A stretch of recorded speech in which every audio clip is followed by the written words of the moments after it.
Millennials and Gen Z, I have some advice for you about buying your first house. So stay with me for a couple minutes, and if you're not in those generations, send this video to somebody in that generation who has not bought their first place yet. 43% of millennials and Gen Z say they are planning to buy an investment property. Now, they're planning to buy an investment property. That's a higher percentage of those generations than people who own their first property. And that's because people want to own property. I mean, there's just a belief, and it's been proven out over time, that real estate builds wealth. However, what a lot of people don't want to give up is they're like, hey, the place I want to live, real estate is expensive. So it's hard to afford a place where you want to live the lifestyle you want, and still own. And so one way people are getting around that is to say, hey, I'll buy a place in somewhere that is more affordable so that I can have that home ownership, and then I'll rent in a place that is where I want to live and has the lifestyle that I want. Well, here, I've got a tip for you on how to do both. This is what I did. This is what a lot of my friends did. And it's a way to house hack.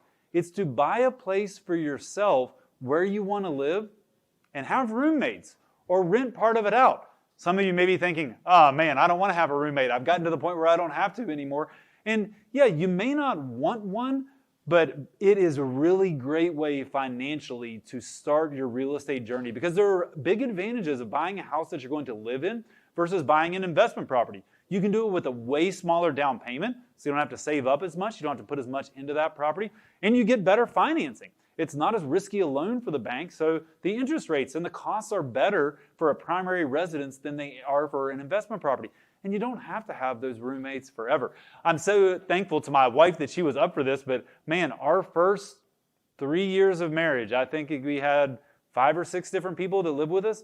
And those were great memories. And yeah, I mean, eventually you get to the point where you're like, hey, we want our own place, but it really allowed us to accelerate our real estate journey and buy properties that we couldn't have afforded on our own, but allowed us to get in, to start building equity. We were fortunate to see that appreciation. And then as you parlay that into your next house, if you want to keep that first property as your investment property, which that was your original goal anyway, right? To have an investment, you've got that investment property that has owner-occupied financing that you know about because you live there, and you're killing 2 birds with 1 stone, where you're getting a place to live, you're doing it affordably, and you start to own. If you want some help with that or some other ideas on how to be creative on that first property, hit us up like so many of you do. We'd love to talk through it with you.